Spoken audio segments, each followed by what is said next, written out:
आप यदि हमारे चैनल पर नए हैं तो पहले चैनल को सब्सक्राइब कर लीजिए, बेल आइकन को प्रेस कर लीजिए ताकि जो भी वीडियो अपलोड किया जाए उसका नोटिफिकेशन आपको मिलता रहे।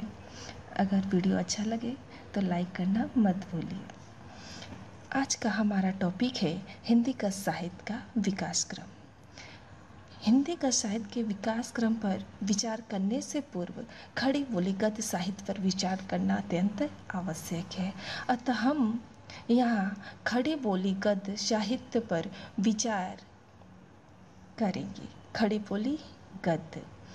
खड़ी बोली गद्य की प्रथम रचना अकबर के कवि गंगकृत चंद छंद वर्णन की महिमा मानी जाती है। कौन सी रचना मानी जाती है? तो चंद छंद वर्णन की महिमा मानी जाती है।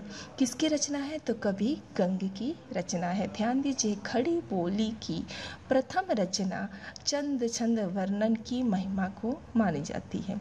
इसकी रचना सन 1573 ईस्वी के लगभग मानी जाती है।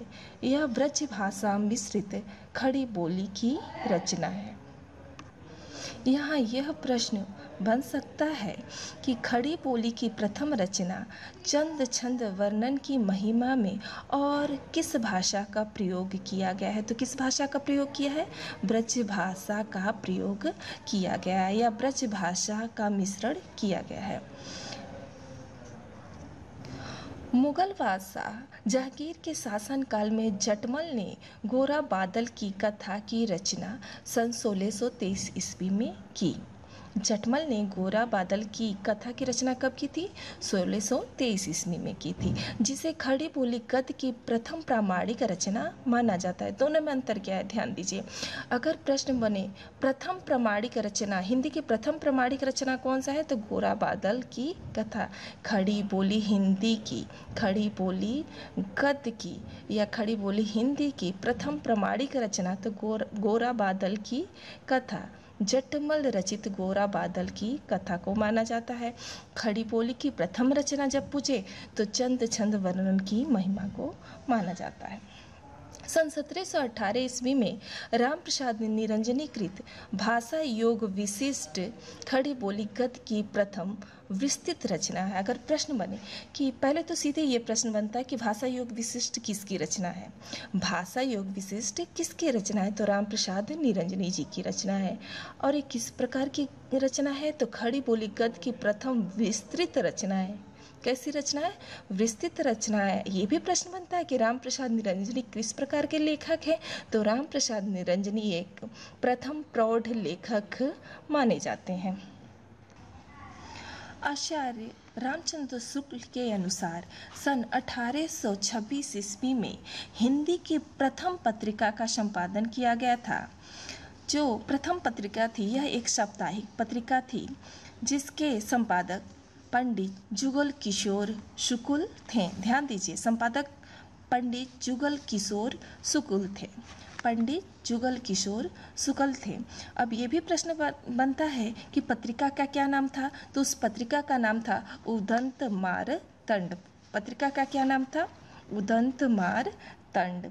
और प्रश्न ये भी बनता है कि पत्रकारिता दिवस कब मनाया जाता है? तो आप नोट कर सकते हैं, प्रत्येक वर्ष 30 मई को पत्रकारिता दिवस मनाया जाता है, क्योंकि 30 मई 1826 ईस्वी में उदंत मारतंड का प्रकाशन पंडित जुगल किशोर शुक्ल द्वारा किया गया था। खड़ी बोली गद्य के विकास में 19वीं शताब्दी के मध्य में अभूतपूर्व प्रगति हुई। इस काल के 4 उन्नायकों में मुंशी सदा सुखलाल, मुंशी ईशाल खां, पंडित लल्लू लाल एवं सदल मिश्र ने खड़ी बोली के विकास में महत्वपूर्ण कार्य किया। यदि आपको पता हो कि इनकी रचना क्या क्या है तो कमेंट बॉक्स में जरूर लिखें। इन 4 प्रमुख उन्नायकों के अतिरिक्त राजा द्वय के नाम से 2 राजाओं, राजा शिव प्रसाद सितारे हिंद तथा लक्ष्मण सिंह का भी योगदान रहा है। प्रश्न सीधे ये बनता है कि राजा द्वय के नाम से कौन जाने जाते हैं? तो ये राजा द्वय के नाम से प्रसिद्धि मिले राजा शिव प्रसाद सितारे हिंद तथा लक्ष्मण सिंह को, जिन्हें राजा द्वय के नाम से जाना जाता है। अब ध्यान दीजिए, राजा शिव प्रसाद सितारे हिंद का रचना राजा भोज का सपना तथा लक्ष्मण सिंह की रचना अभिज्ञान शकुंतलम है। अब हम अपने आज के टॉपिक पे विचार करेंगे, लेकिन इससे पहले जो भी महत्वपूर्ण हम फैक्ट आपके सामने रखे हैं वह अत्यंत ही प्रभावपूर्ण है, महत्वपूर्ण है। उन प्रश्नों को आप कलेक्ट करते हुए चलिए। हिंदी गद्य साहित्य का विकास क्रम। हिंदी साहित्य का समग्र ज्ञान प्राप्त करने के लिए काल क्रमानुसार इसका अध्ययन करना आवश्यक है। अध्ययन की सुविधा के लिए इसे निम्नलिखित भागों में बांटा गया है। पहले तो आता है भारतेंदु युग। भारतेंदु युग का समय सीमा क्या है? सन 1857 से 1900 ईस्वी तक का समय भारतेंदु युग के नाम से जाना जाता है। द्विवेदी युग सन 1900 से 1918 ईस्वी तक का समय द्विवेदी युग के नाम से जाना जाता है। फिर आता है छायावादी युग। सन 1918 से 1938 ईस्वी तक का समय छायावादी युग के अंतर्गत आता है। छायावादोत्तर युग सन 1938 से अब तक का समय किसके अंतर आता है? तो छायादोत्तर युग के अंतर्गत आता है। किसके अंतर्गत आता है? तो छायादोत्तर युग के अंतर्गत आता है। अब देखिए प्रश्न क्या बनता है। 1857 से 1900 तक का समय किसके अंतर्गत आता है? सीधे उसका उत्तर हो जाएगा भारतेंदु युग। कभी कभी भारतेंदु युग आपके ऑप्शन में नहीं रहता है, तो भारतेंदु युग का दूसरा नाम क्या है? पुनर्जागरण काल। भारतेंदु युग का दूसरा नाम क्या है? तो वहाँ सही उत्तर हो जाएगा भारतेंदु युग का दूसरा नाम पुनर्जागरण काल है, तो वहाँ उसका उत्तर हो जाएगा पुनर्जागरण काल। कंफ्यूज नहीं होना है। अब आगे भारतेंदु युग सन 1875 से 1900 ईस्वी तक का समय। हिंदी खड़ी बोली गद्य के जन्मदाता भारतेंदु हरिश्चंद्र जी हैं, जिनका जन्म सन 1850 से 1884 ईस्वी में हुआ था। इनका आगमन हिंदी साहित्य में प्रथम क्रांतिकारी लेखक के रूप में माना जाता है। इनके अथक प्रयास से हिंदी साहित्य को एक नवीन दिशा मिला। हिंदी के समस्त विधाओं में भारतेंदु जी ने अपने अप्रतिम प्रतिभा का परिचय दिया है। यह रसा उपनाम से कविता भी लिखे। किस उपनाम से? प्रश्न यहाँ से बन सकता है कि किस उपनाम से कविता लिखते थे। भारतेंदु जी का उपनाम क्या था? तो भारतेंदु जी का उपनाम था रसा। इसे अंडरलाइन कर लीजिए आप। भारतेंदु जी का उपनाम क्या था? रसा। रसा उपनाम से भारतेंदु जी कविता लिखा करते थे। इन्होंने अनेक पत्र पत्रिकाओं का संपादन किया। सन 1868 ईस्वी में इनकी सबसे महत्वपूर्ण पत्रिका आई, जिसका नाम था कवि वचन सुधा। मात्र 18 वर्ष की उम्र में इन्होंने प्रथम पत्रिका कवि वचन सुधा का संपादन किया। प्रश्न बनता है कि भारतेंदु युग की सबसे अधिक प्रभावशाली पत्रिका कौन थी? तो कवि वचन सुधा। दूसरा प्रश्न बनता है कि कवि वचन सुधा किसकी पत्रिका है? भारतेंदु हरिश्चंद्र जी की। कवि वचन सुधा का प्रकाशन काल क्या है? तो 1868 ईस्वी। क्लियर हो गए। अगला है 1873 ईस्वी में हरिश्चंद्र मैगजीन का संपादन किया। 8 अंकों के पश्चात इस पत्रिका का नाम हरिश्चंद्र चंद्रिका हो गया। किसका हरिश्चंद्र चंद्रिका हो गया? हरिश्चंद्र मैगजीन का संपादन किए और इसी 8 अंकों के पश्चात इसका नाम हरिश्चंद्र चंद्रिका हो गया। तो प्रश्न बनता है हरिश्चंद्र चंद्रिका, हरिश्चंद्र मैगजीन कितने अंकों के बाद इसका नाम बदलकर हरिश्चंद्र चंद्रिका हो गया? उत्तर होगा 8 अंकों के पश्चात। नारी समाज के कल्याण हेतु इन्होंने बाल बोधिनी पत्र का प्रकाशन किया। प्रश्न बनता है कि नारी समाज के कल्याण हेतु या नारियों के कल्याण हेतु भारतेंदु हरिश्चंद्र ने किस पत्रिका का संपादन किया था? बाल बोधिनी पत्रिका का संपादन किया था। अथवा नारियों के लिए किस पत्रिका का संपादन किया गया था? तो बाल बोधिनी पत्रिका का संपादन या प्रकाशन किया गया था। भारतेंदु जी ने नारियों के कल्याण के लिए किस पत्रिका का संपादन किया? तो बाल बोधिनी पत्रिका का संपादन किया था। अब आगे भारतेंदु जी के प्रमुख सहयोगियों में पंडित बालकृष्ण भट्ट, प्रताप नारायण मिश्र, बद्री नारायण चौधरी, प्रेमघन, किशोरी लाल गोस्वामी आदि के नाम विशेष रूप से उल्लेखनीय। अब देखिए यहाँ से प्रश्न बनता है, आपको इतना याद करना पड़ेगा। यहाँ से महत्वपूर्ण प्रश्न बनते हैं कि भारतेंदु मंडल का कवि कौन है? तो पंडित बालकृष्ण भट्ट, प्रताप नारायण मिश्र, बद्री नारायण चौधरी, प्रेमघन, किशोरी लाल गोस्वामी। ये किस मंडल के कवि हैं, लेखक हैं? तो भारतेंदु जी के। किस मंडल के लेखक हैं? भारतेंदु जी के।